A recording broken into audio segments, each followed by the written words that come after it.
तो जी, आज हम एक महत्वपूर्ण टॉपिक कवर करने वाले हैं। वो है डिविजनल चार्ट, और डिविजनल चार्ट में भी नवांशा हम करने वाले हैं। तो सबसे पहले ये हमें समझना पड़ेगा कि डिविजनल चार्ट या वर्ग कुंडलियां क्या होती हैं।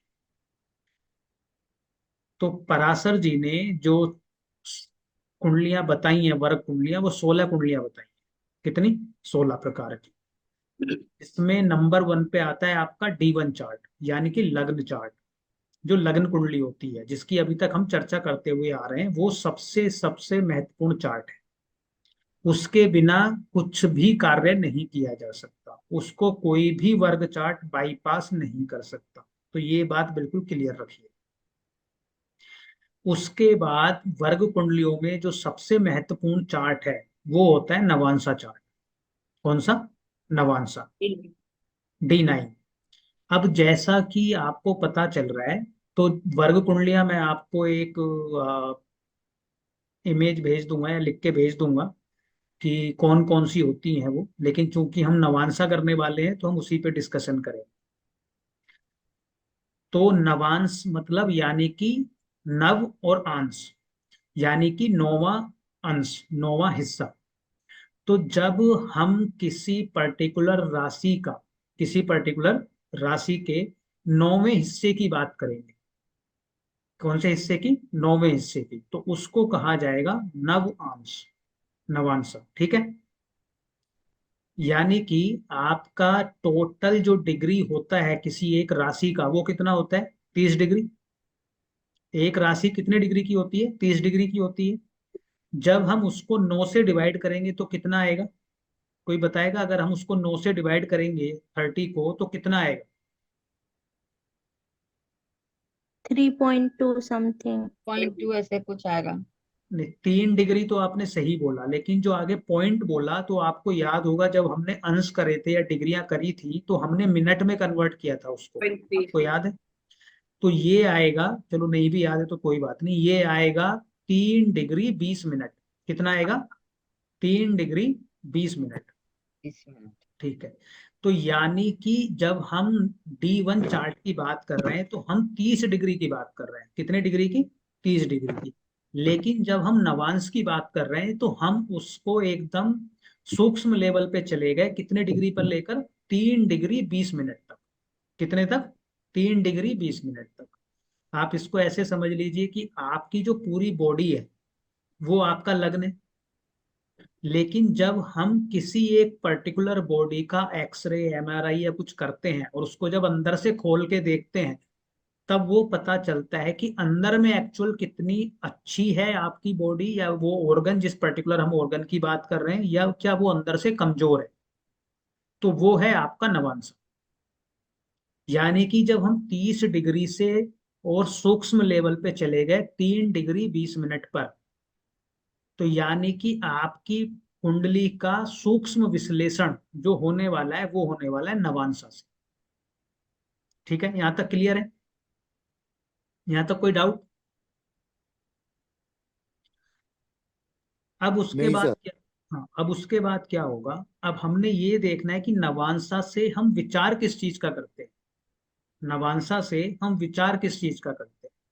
तो नवांशा से सबसे पहले विचार इस बात का किया जाता है कि जो आपकी कुंडली में प्लैनेट्स हैं, जो आपकी कुंडली के ग्रह हैं, एक्चुअल में उनका अल्टीमेट या अंततः उनका बल कितना है, अल्टीमेट पोटेंशियल कितना है उन प्लैनेट्स का। जैसे मान लीजिए किसी की कुंडली में आपको बृहस्पति उच्च का दिखाई दे रहा है। जैसे जया जी की कुंडली में बृहस्पति लगन में बैठा है, उच्च राशि का, कर्क लगन है इनका, और बृहस्पति लगन में है, तो बृहस्पति क्या है? एक्सोल्टेड है। अब देखने में ऐसा प्रतीत हो रहा है कि भाई इनका बृहस्पति एक्सोल्टेड है और इनको बहुत बढ़िया रिजल्ट देगा। किस किस घर के देगा? छठे घर के और नौवें घर के। ठीक है जी।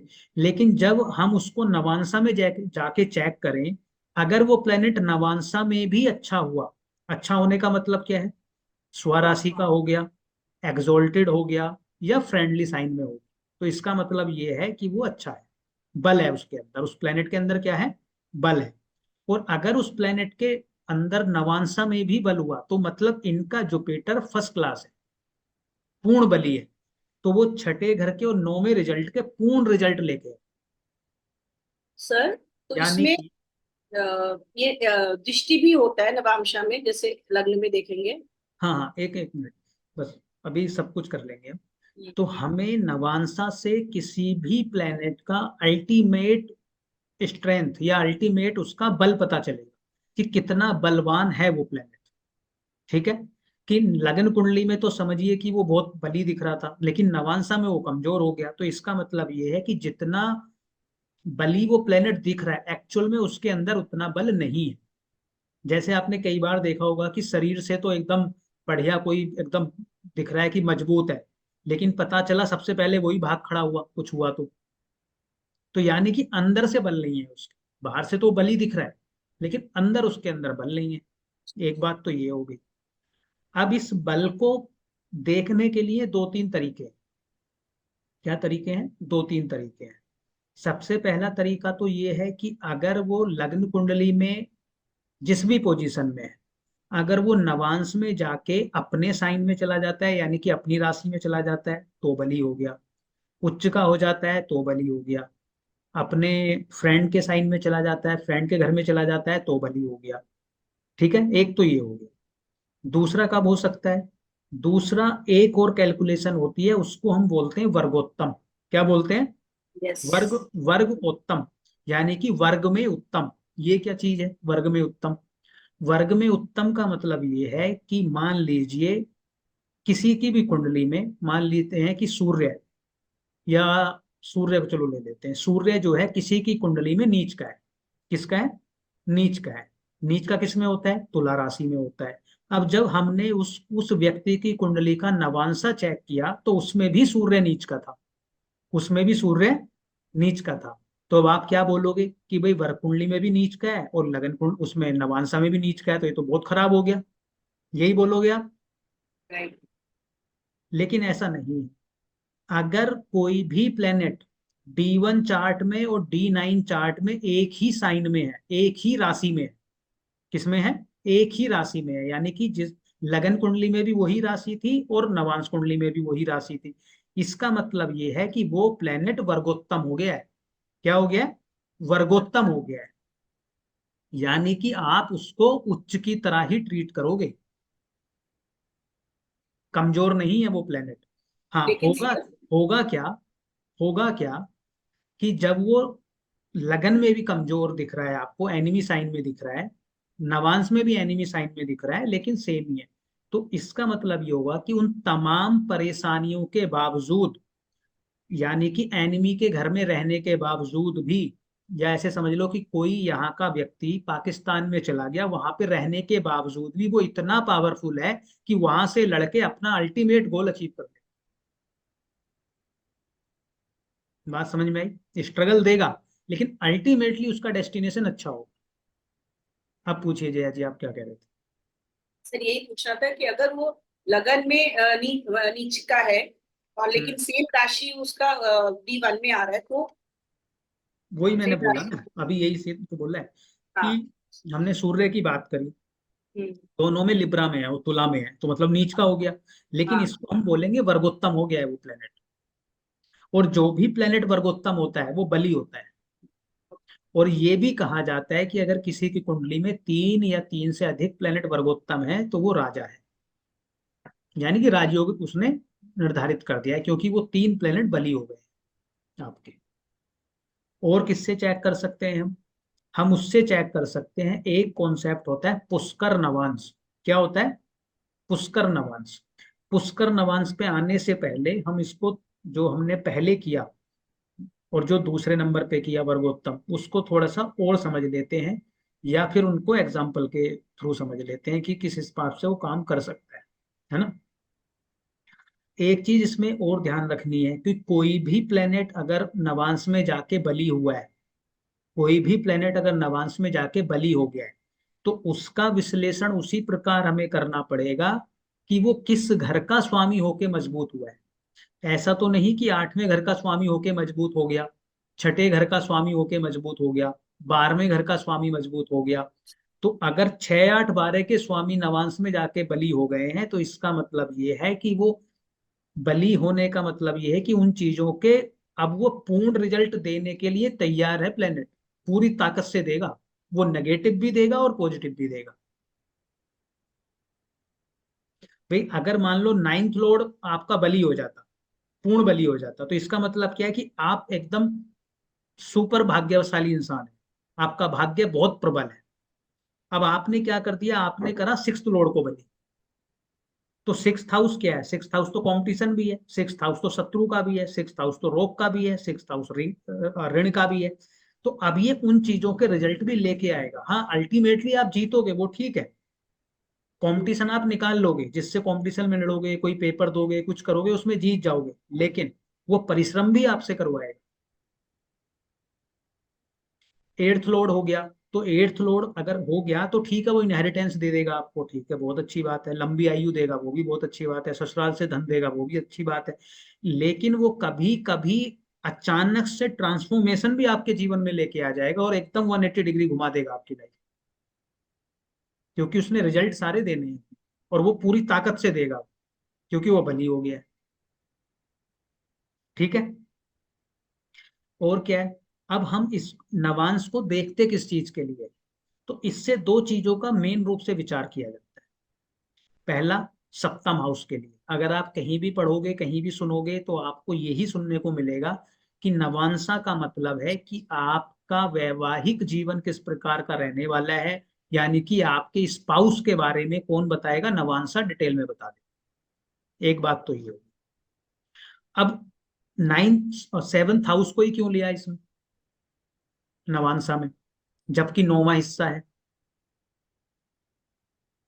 क्योंकि जो आपकी जब शादी होती है, जब आपका विवाह होता है, वो एक ऐसा पॉइंट होता है, या तो आपकी लाइफ बहुत अच्छे की तरफ टर्न हो जाती है, या आपकी लाइफ एकदम बैक गियर में स्टार्ट हो जाती है। मतलब वहीं से या तो कलेश स्टार्ट हो जाएंगे या वहीं से खुशियां स्टार्ट हो जाएंगी। और कहते हैं ना कि जोड़े तो कहाँ बन के आते हैं, ऊपर ही बन के आते हैं। तो मतलब जो आपकी शादी हो रही है, जब आपका विवाह हो रहा है, वो आपका एक भाग्य का उसमें बहुत अहम योगदान होने वाला है कि आगे आपकी लाइफ में अब क्या होगा, वो आपका जीवन साथी डिसाइड करना है। या तो ऐसे होगा, जैसे कुछ लोगों को हम देखते हैं कि भी विवाह हुआ, पति या पत्नी आई और उस एकदम से किस्मत चमक गई आप। तो यानी कि विवाह से आपका भाग्य किस प्रकार काम करेगा, वो आपको नवांशा बताएगा।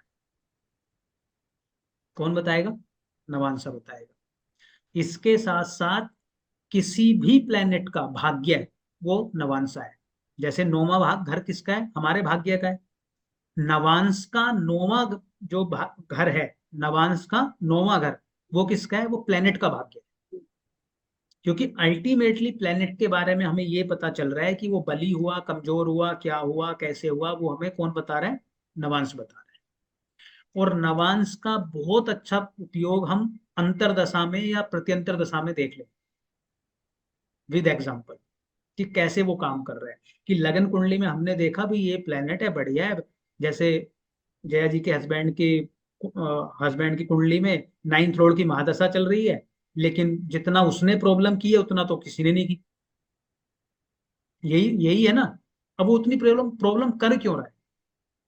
बाहर से तो देखने में अच्छा लग रहा है, ninth Lord in fifth house, mean राशि का है, बढ़िया है, लेकिन वो प्रॉब्लम लेके आ रहा है। तो हमें नवांशा उसका सटीक आंसर दे दे। अभी हम किसी की कुंडली लगा लेते हैं, चलो एक सर बार मतलब सेवेंथ हाउस का देखते हैं, मतलब मैरिज या इसका और हर मैरिज काम का। मैरिज के बाद आपका भाग्य किस प्रकार से काम करेगा, वो आपको नवांशा बता देगा। आपके प्लैनेट्स का जो 9 के 9 प्लैनेट्स हैं, उनका भाग्य क्या है, वो आपको नवांशा बता देगा।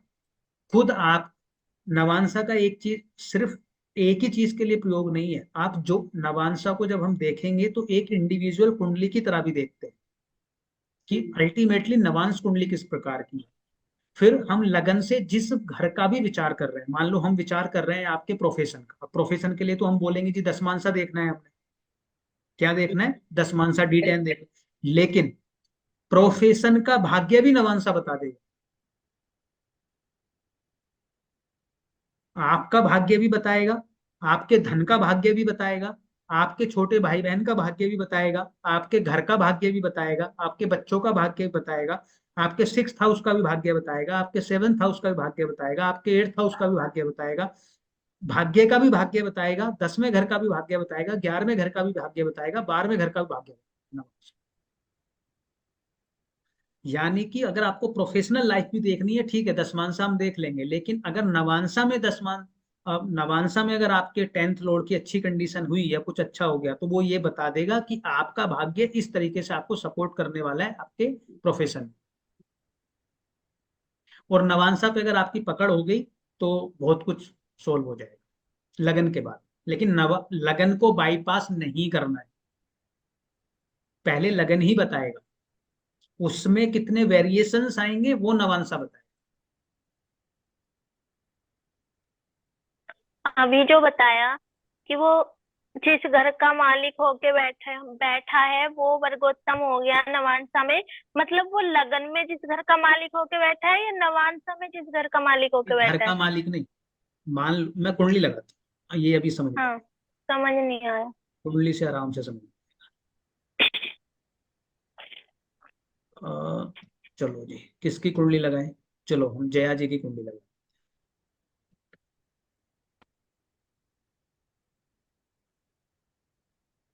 अब जया जी की कुंडली में, एक मिनट, मैं दो कुंडलियां एक साथ लगाता हूँ, नवांसा भी साथ ही लगा दूंगा जया जी का, कि अलग अलग आपको देखने में दिक्कत ना हो।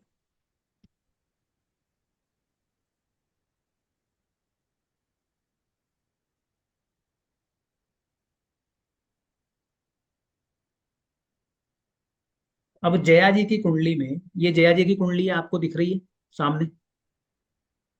कुंडली दिख रही है आपको सामने जया जी की? हाँ सर, हाँ। ठीक है।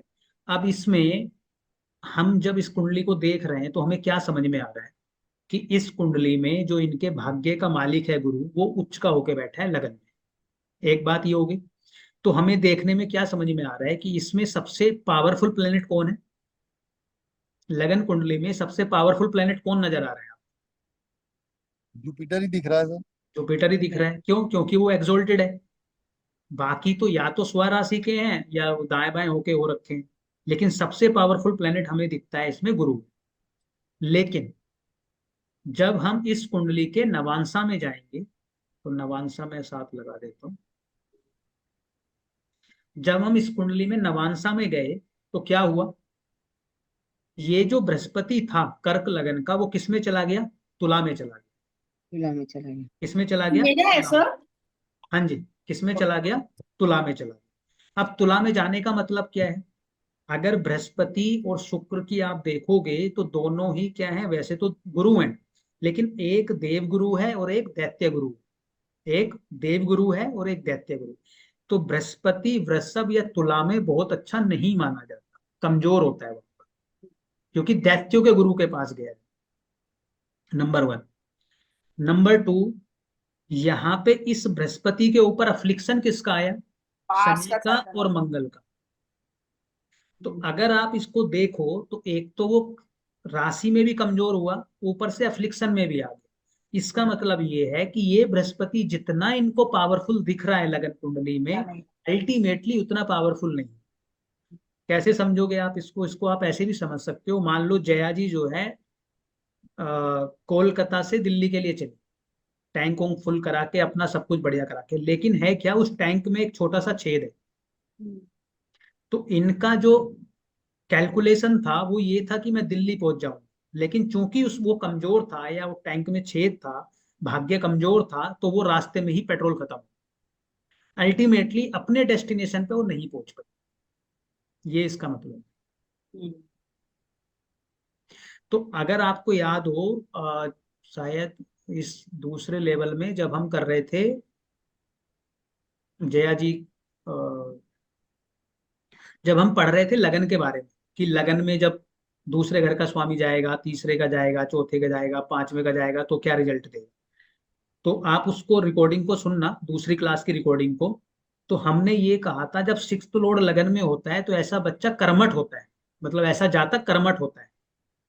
ठीक है, कोल्हू की बैल की तरह काम करता है और वो अपने कंपटीशन में सक्सेस पाता है। एनिमिटी भी मिलती है उसको और भाग्य भी उसको सपोर्ट करेगा, क्योंकि इनकी कुंडली के हिसाब से हम बात कर रहे थे 6th लॉर्ड और 9th लॉर्ड के हिसाब से। लेकिन जया जी ने वहां पर बहुत ज्यादा अपना वो नहीं कहा था कि हाँ बिल्कुल ऐसा ही है। इनको ऐसा लगता है कि बिल्कुल ऐसा तो नहीं है, हम्म कमी है उसमें। हम्म कमी क्यों है? वो कमी इसलिए है क्योंकि ये अफ्लिक्शन में है। हम्म करेक्ट। बात समझ में आई आपको? एक तो ये बात हो गई। अब स्वाति ने पूछा कि वर्गोत्तम कैसे चेक करेंगे। तो अगर इस लग्न कुंडली में आप शनि की राशि देखोगे तो कौन सी राशि है? सूर्य सिंह राशि है। 10-11 हाँ 10-11। किसकी राशि? शनि की राशि सिंह कौन सी? राशि है सर, सिंह अच्छा, राशि। इनकी कुंडली में। हाँ, हाँ सिंह राशि है। सैटर्न जो है सिंह राशि में बैठा है, लियो में। और जब नवांशा देखोगे तो उसमें भी लियो में बैठा है। पूरा ही है। नहीं नहीं नहीं नहीं, फिर जल्दी कूद गए आप उस पर। वो अभी दोनों हाँ हाँ हाँ आपने बोला था। दोनों ही केसेस में लगन कुंडली में भी D1 चार्ट में भी और D9 चार्ट में भी सेम राशि में बैठा है कौन? शनि, लियो में बैठा है। इसका मतलब ये है जब वो दोनों ही जगह सेम राशि में है, वो प्लेनेट वर्गोत्तम है आपका। क्या है? वर्गोत्तम है। अब इनका शनि वर्गोत्तम हो गया है, यानी कि इस गुरु से भी ज्यादा जो पावर है प्लेनेट के पास वो शनि के पास है।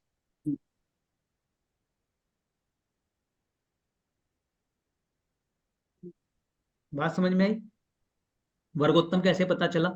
जब दोनों ही जगह सेम राशि में प्लेनेट, कुंडली में भी, यानी कि लग्न कुंडली में भी और नवांश कुंडली में भी, D1 में भाव भी। अलग अलग हो सकता है बट राशि सेम रहेगा। राशि सेम होनी चाहिए। भाव की अभी हम बात नहीं कर रहे, अभी हम सिर्फ बात कर रहे हैं राशि की, कि प्लेनेट में बल है कि नहीं है, बस हम तो इतनी बात कर रहे हैं।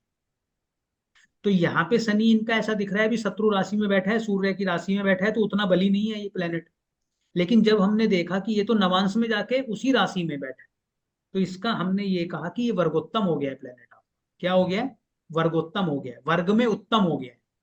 वो उस फाइन डिवीजन में पहुंच गया है 3 डिग्री 20 मिनट वाली।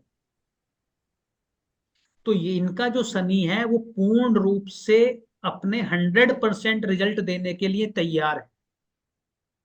अब वो रिजल्ट देगा कहाँ के? वो रिजल्ट देगा 7वें घर के और 8वें घर के रिजल्ट। लगन चार्ट के प्लेसमेंट के वो हिसाब से। देगा कहाँ के? वो देगा 7वें और 8वें घर के। मतलब लगन के हिसाब से रिजल्ट देखेंगे। हाँ, लगन के हिसाब से हम रिजल्ट देंगे। क्यों? क्योंकि उसके पास अच्छा, लॉर्डशिप किस घर की है? उसके पास लॉर्डशिप है 7th और 8th लॉर्ड, 8th हाउस की। मतलब नवांशा में किसी भी घर में जाए रिजल्ट वो उसी घर के देगा जहां वो लगन में लगन बैठा है, कुंडली। हाँ ऐसा? हाँ, लगन एक तरीका ये है, एक तरीका ये है। अभी धीरे धीरे आप करते रहो, अभी चलेगा ये थोड़ा लंबा, मतलब ऐसे एकदम शॉर्टकट में नहीं आएगा। तो एक चीज तो हमें ये समझ में आ गई कि भाई प्लेनेट का अल्टीमेट हमें बल पता चल रहा है किससे? नवांश से। वो कैसे पता चल रहा है?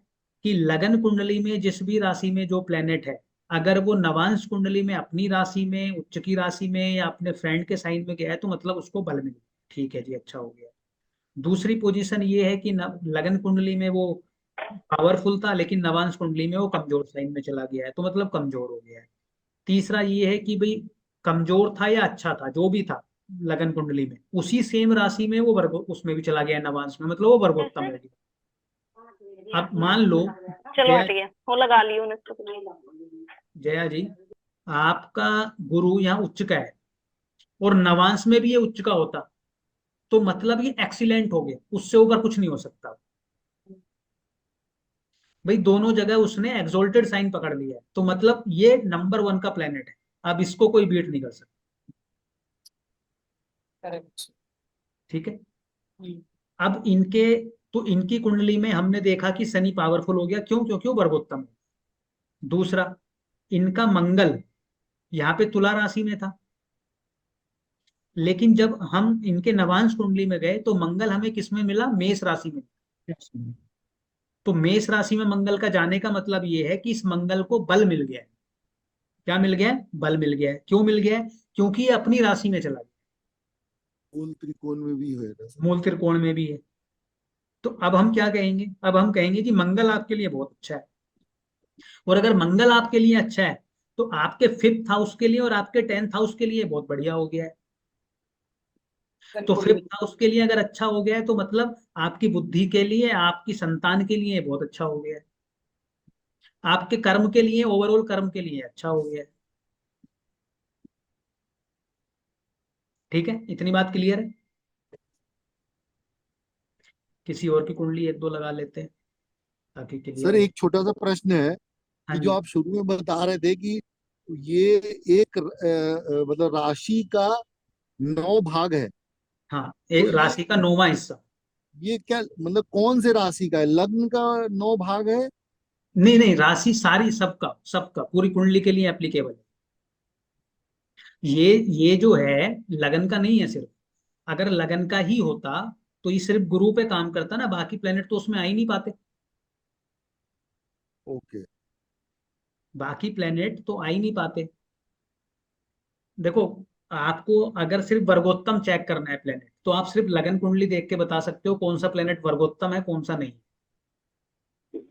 वो कैसे बताओगे आप? ये मुद्दा है। उसके लिए बहुत सिंपल कैलकुलेशन है।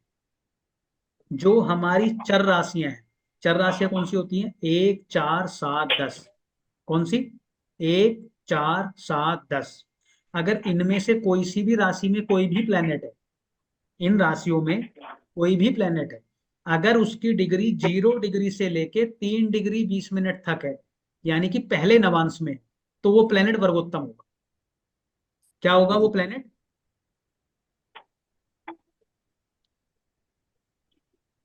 आई बात समझ में? हम्म। वर्गोत्तम हो जाएगा।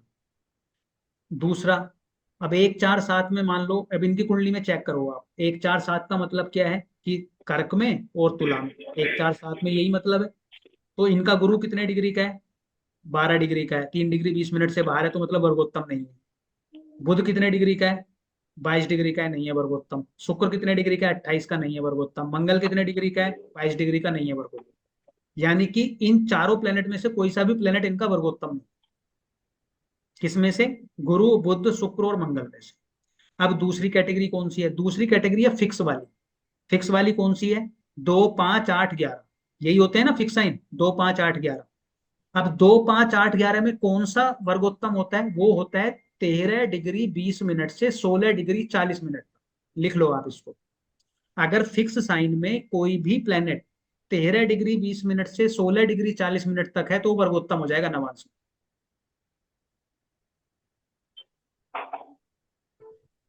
13 डिग्री 20 मिनट से 16 डिग्री 40 मिनट। सर आपने उसका मूवेबल का बता दीजिए। 1 4 7 10 में 0 डिग्री से 3 डिग्री 20 मिनट, यानी कि पहला नवांश।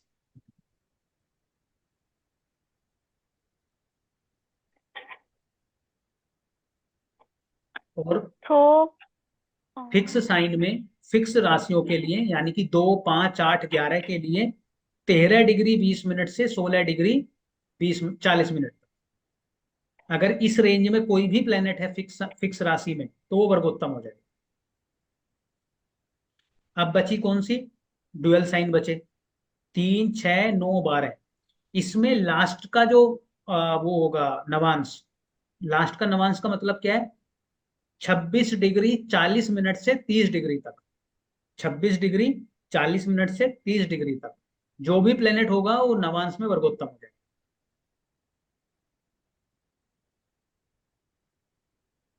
अब जैसे इनकी कुंडली में शनि की डिग्री देखो कितनी है, सैटर्न की डिग्री कितनी है? 15 डिग्री 38 मिनट, 38 58 कितना है? 58। 58, 16 डिग्री मान लो आप इसको। और हमने क्या बोला? फिक्स साइन में अगर 13 डिग्री 20 मिनट से 16 डिग्री 40 मिनट तक अगर कोई प्लेनेट है तो वो वर्गोत्तम हो जाएगा। तो शनि की रेंज उसी में आ गई, 16 डिग्री पे आ गई। तो मतलब इनका जो शनि है वो वर्गोत्तम है।